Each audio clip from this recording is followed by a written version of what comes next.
thanks for coming back. I'm going to be talking about Qi today, the development of Qi, the history of Qi, all things Qi, Qi energy. And this is in regards to Qigong, a little bit more specifically. And I'm going to tell you from the start that I have this set to music and to video so that as I take some pauses, which you'll probably be grateful for if you get tired of listening to me talk, you can stop and kind of meditate and jump right into the video and experience the oneness of energy or Qi that I'm talking about, and just take this as a time for yourself to relax and attune yourself. And in between times I'm going to be telling you a little bit more about Qigong, okay? So thanks for coming back, and let's get started with one of the major thoughts about the difference between Western ways of doing things and Eastern. This is, of course, from the East, originating about 4,000 or 5,000 years ago, I think it was. And if you want to look up some information on it, it is spelled Qi-Gong, but it's pronounced Qigong. The particular thing that I'm talking about, I'm gonna get into a few more spellings as we go along, but one of the things that I want to point out first of all is that there's sort of a break between Eastern and Western ways of doing things, and in this particular practice, because it's about energy, the thought for Chinese culture, where it came from, is that it's never a good idea to expend more than 70% of your energy at one time doing anything. And I think the reason for that is really pretty important. You know, we need to carry some reserves with us, and especially in case, you know, we really need that reserve of energy. And what that does is it helps keep that reserve there. It never gets depleted, and it helps enhance the health of systems and actually longevity too. You know, if somebody goes about doing things at a 70% rate, probably a little bit less than we might be accustomed to in American culture. I'll get to that, but you know, you're going to have the ability to maintain and keep that balance better. So, you know, that's a major thing to consider as you're getting into Qigong energy practices of any kind. So let's compare this to going to the gym, where you have a membership, and you know, you have a certain specific amount of time that you need to get things done. So you get on the treadmill and go as fast as you can, and then you take another strength training class where you're pumping iron, you know, as fast as you can, so that you don't have to pay extra for your membership, and you're giving it like 150%. And then what happens? Well, you know, we hurt ourselves, and this is kind of a thing in American culture. You know, we're told that in a lot of cases that we should give 150%. Give it more than you've got, you know, and that is exactly probably why we've never reached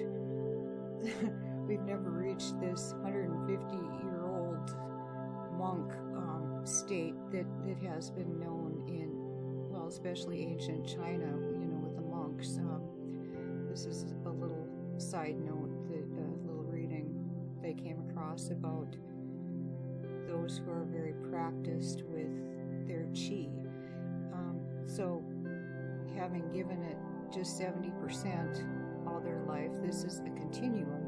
It is something they just keep working on throughout their lives, and without the expectation that you're gonna get the job done within an hour at the gym. So in this continuum, it's practiced through a lifetime, and 7 years even of practicing developing chi is a relatively short time with this kind of attitude. It is developed over many years. It's developed slowly, and this is advice that can be used also for things like developing your chakras, which are energy based. You're talking about developing the chi, the same chi in your chakras, and in that case, those chakras should not be worked on 150% either. Otherwise, it is possible to throw the body out of balance. So my recommendation there would be do it to the 70%. Your body's going to tell you when it's starting to be uncomfortable, and if you've gotten to that uncomfortable sort of feeling, then it is probably a little bit past when you should have stopped. And so it's one of those things that you can be told start out 10 minutes. Well, if it's causing you pain after 5, then it should have been at 5. It's a process whereby a person becomes familiar with the workings of their body, with the energy that goes on, so that they can harness it and use it to best effect for their health and longevity. And so that's one thing that I wanted to point out right at the very beginning, before we even get into doing Qigong or talking about Kung Fu or Tai Chi or any of the other things that can also go in the direction of martial arts, but are also important in developing, according to the original thought, that this is being developed for the health of the entire organism. And so what we're talking about here is an energy, and it is in electromagnetic energy more specifically. If you'd like to look that up with science and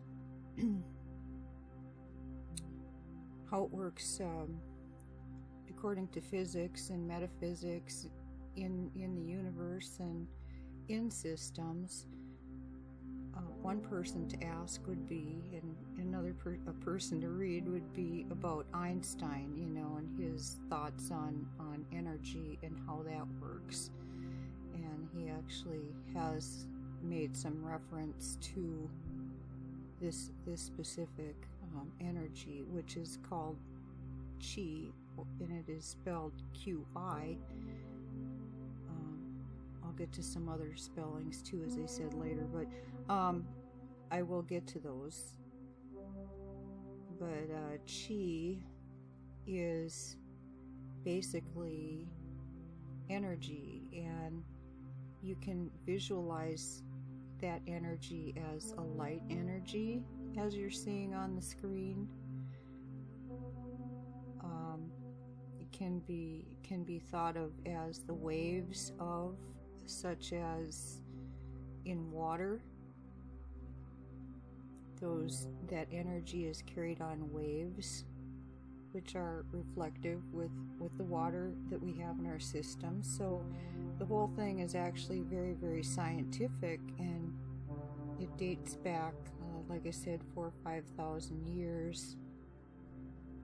And the originator of this, his name was Lao Tzu, Laotzu,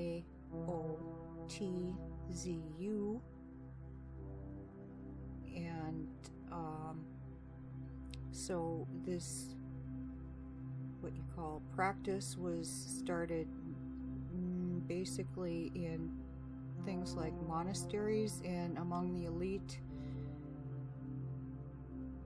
And it was a process that was pretty much kept top secret and only available to them at the time. So at that time, it wasn't real well known by the population, and this is something that has become quite a bit more well known, and it is actually picking up quite a bit of steam here in the West. It is a thought that a concept that it is an integration of body, mind, and spirit working with this energy that we all have in our systems. So it is actually something that is quite scientific, and there might be some people feeling a little bit frighty about getting into it because the words like Tao and Tao and these things that could be mistakenly conceived of as religious practices are in fact truly more science-based, and they are actually nature-based too in their origin. So if you look at the movements of the exercises, you will find things like in Tai Chi there is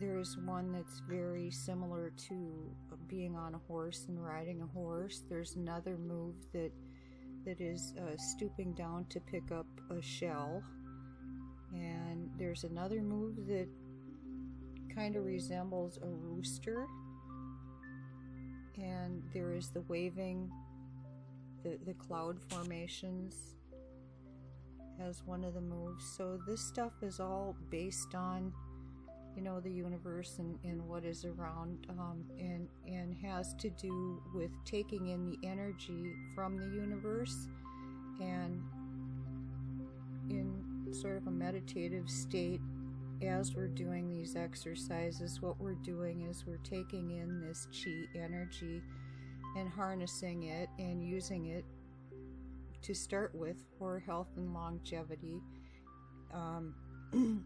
It was also developed for use as martial arts. So if you are talking about any kind of martial arts, it should include the same sort of concept that we are taking in this energy, we are harnessing it, we are using body, mind, and spirit in a rather meditative state to develop this energy, get to know our own energy, and use it to best effect for even things like self-defense. And so it does include, the meditation, and it includes the spirituality, but it's one of those spiritualities that can cross the borders. And so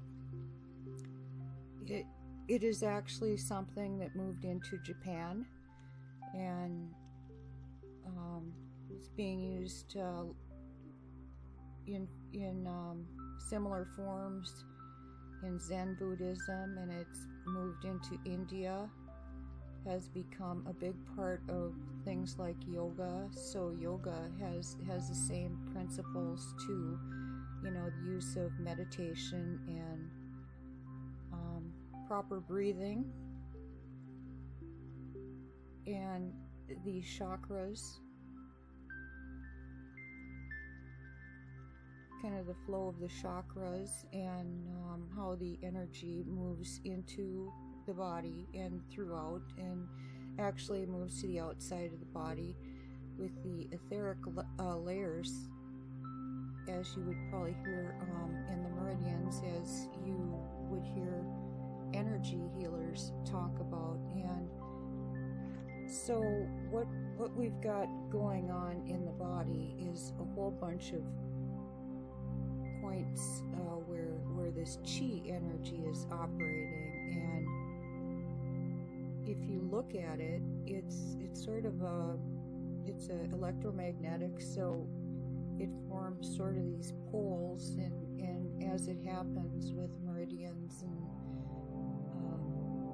things that can be measured with even scientific energies as to or scientific instruments as to the energy coming off the body. Now, we can start to get some measurements with our high-tech equipment.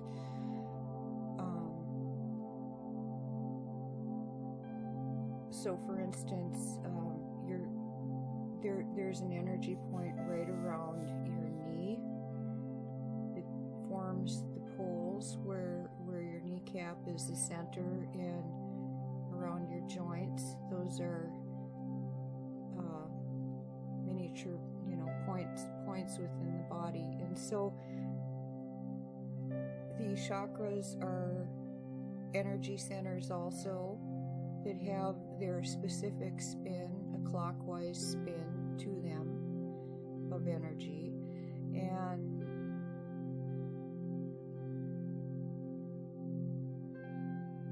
okay, I kind of lost my train of thought.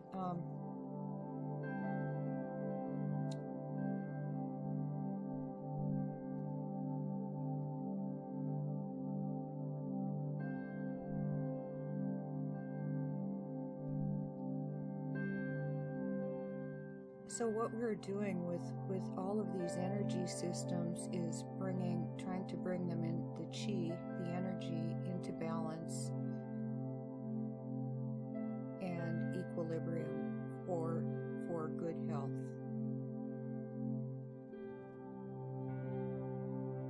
So that's basically the essence of working with chi. And so what we're trying to do here is get a good idea of our own energy, get a feel for it, and be able to harness it.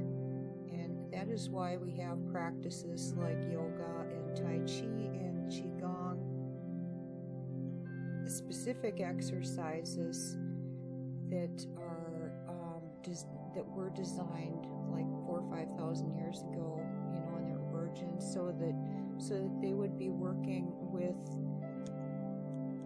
You'll find that these have a lot of stretching to them. There's a lot of working of the tendons in the ligaments, and in that idea of doing a workout. The reason for that importance is we want to remain as flexible as a reed, and this in turn strengthens the whole system. And what we can do with the routines that are included in things like Tai Chi, yoga, and even Kung Fu is that you're developing actually your tendons and your ligaments, exercising those, making those flexible, as compared to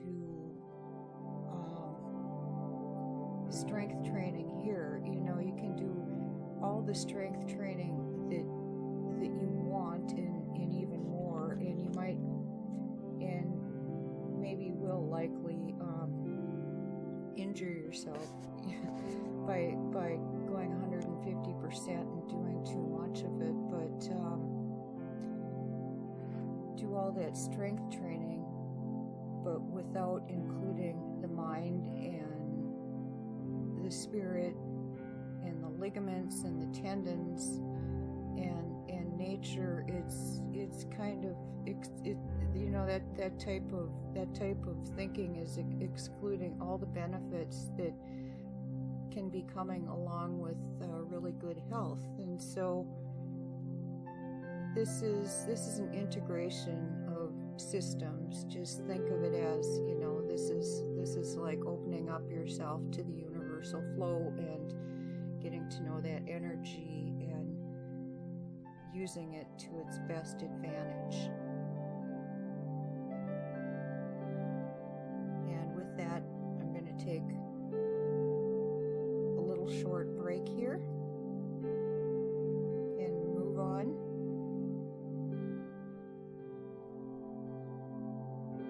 After I find my notes.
Okay, I'm going to start out with a few of these spellings and pronunciations, which might be a little bit unfamiliar to a few out there. But now, if we're talking about Qi as in Qigong, it is actually spelled Qi.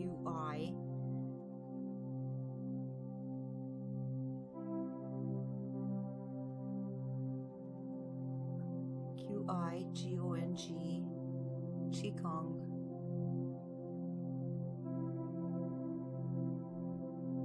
It looks like Qigong,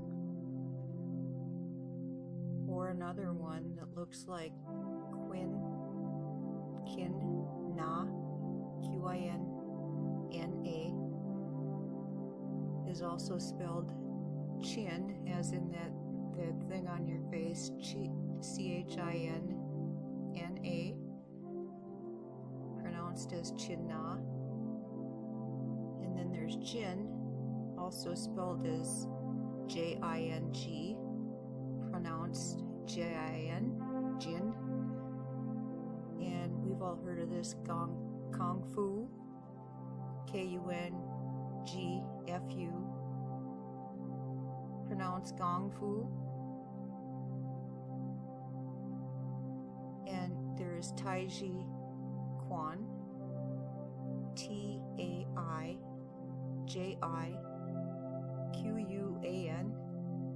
Tai Chi Chuan, it could be spelled as,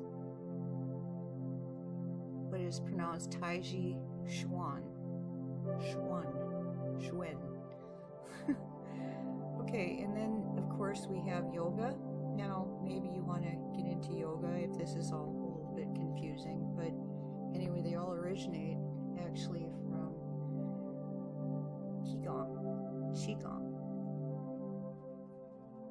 Qigong. We'll get away with saying that for now.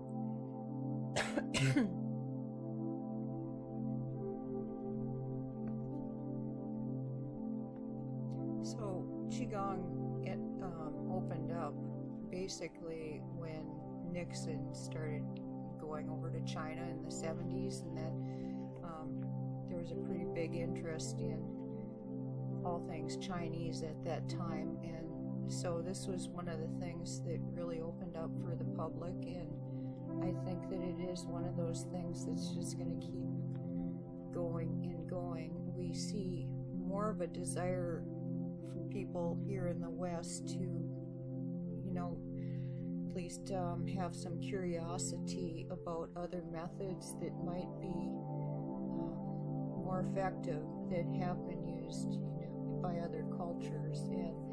And actually this is one this is one thing that is a very ancient study that has now been proven to be really very effective.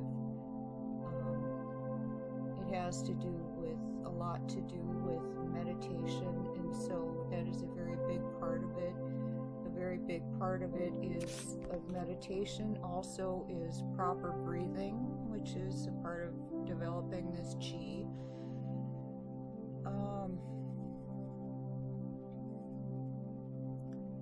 There is a trending, I guess you'd call it, towards acceptance of this kind of awareness of the link between the body and mind. And of course there's a concept of psychosomatic illness, which turns out very much to be the case, that, well, if we're talking about physical things going wrong, it's just not much of a remedy really to take a pill that just is basically like a band-aid for the problem. Most problems start within the mind, and so this method of study, and I call it a method of study because it's something that's developed very slowly over the years. This meditation, a study of one's own self-energy, is very much studying one's own mind and how the mind affects the body and how the body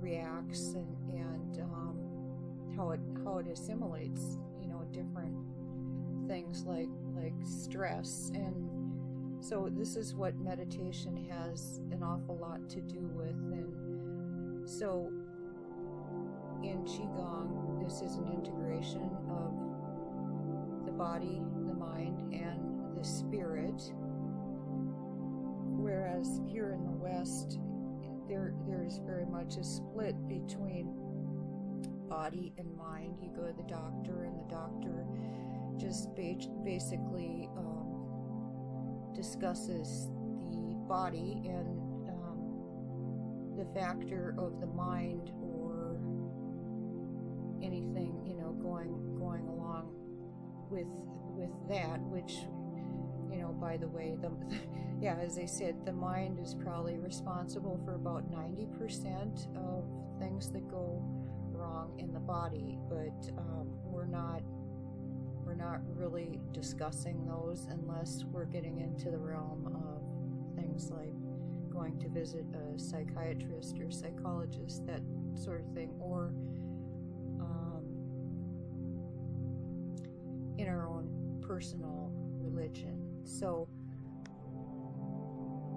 these things are really kind of split in American culture, but in this thought, all of these things are very important, and so are continually worked on throughout one's life.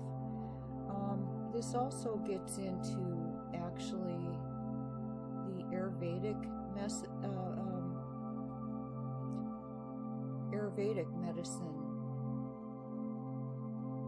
that is practiced in India. And one of the interesting things about the way they do medicine over there is that they actually have Ayurvedic colleges, and the more traditional, Western like colleges, and so they're about evenly split that way. So we don't have a whole lot of that here in America yet, although the other day I did hear that there was actually an Ayurvedic college that has just recently opened up. So I don't see this as one of those trends, you call it a trend that is happening now that's going to come and go. No, I don't. This has been gaining momentum for quite a while now, and it seems like it just keeps growing and growing and growing, and I believe that's a good thing anyway, to integrate the body, mind, and spirit, and look at things in a more holistic sort of manner. You know,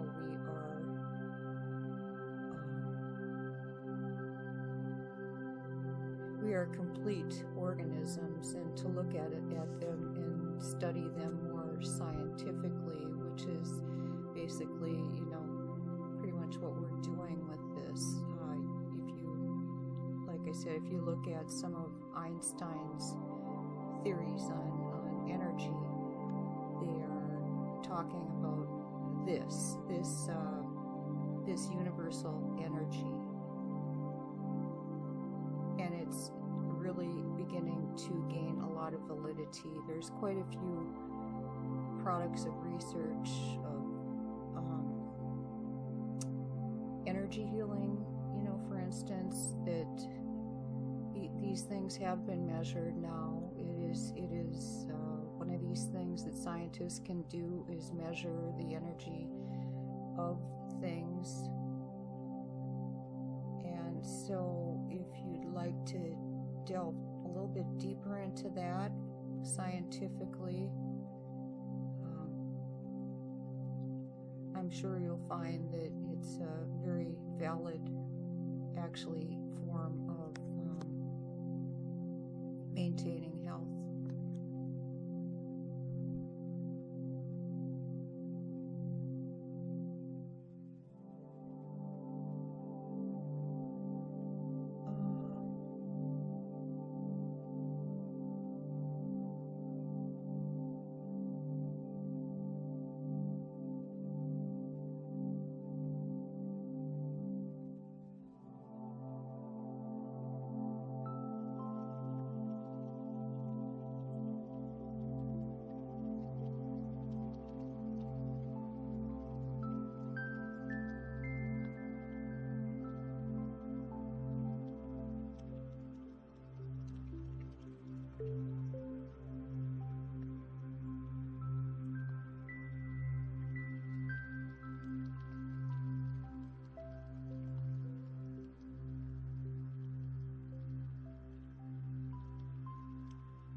Okay, here's another thing to kind of consider: modern physics. So that has already established the fact that all matter in the universe, from atoms and molecules to planets and stars, ultimately consist of nothing more or less than energy, which is vibrating at various frequencies and in particular patterns of relationship. And so these energies are found in the body. If you talk to an energy healer, they will tell you that the chakras spin at these various speeds and frequencies. Frequencies can be like how far they emanate from the body, how bright they are, what color they would contain. As we're thinking about frequency waves, let's think about the colors of the universe, you know, the color wheel, and how those are actually light waves. That energy is the universal stuff of the universe, which is called the Qi. So Qigong is a system where every individual can learn to work with those energies of the body, and actually also the planet and the cosmos itself, to achieve optimum state of balance and harmony and health. So the West has for a pretty long time given lip service to the idea of imposing mind over matter, but has never really developed an effective method whereby this goal can be accomplished. And well, that's because Western thought has divided the mind into the two mutually mind and body into those two separate realms, whereas this in Eastern thought has been pivotal in the system to include them all. As a side note, it's known as prana, Prana, in India, the same chi. So if you're studying yoga, you're probably going to run across the word prana, which is the same as chi, and we're basically practicing the same movement of that energy in a different exercise with the energy work. And no matter how you look at it, it's an important and fundamental fact of life that we all have this chi in us and can develop it even further for our own health and for the health of the planet.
Throughout the world, millions and millions of people will be meditating, praying, practicing qigong, yoga, tai chi, sending out healing energy for the planet, for people on April 30th. And as it happens, this is my birthday, and I'm planning on meditating all day long and joining the party, of course, and I hope you do too.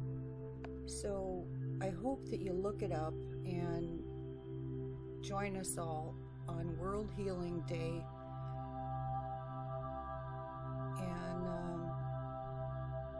and stick around for these attunements so that we can get our planet back in the shape that it should be, put our intentions right, and that sort of thing. Pray for people that need healing, and I'm trying to give you some background information on how to get yourself set up with this energy that can be sent out through the universe to protect us and can help us. So this is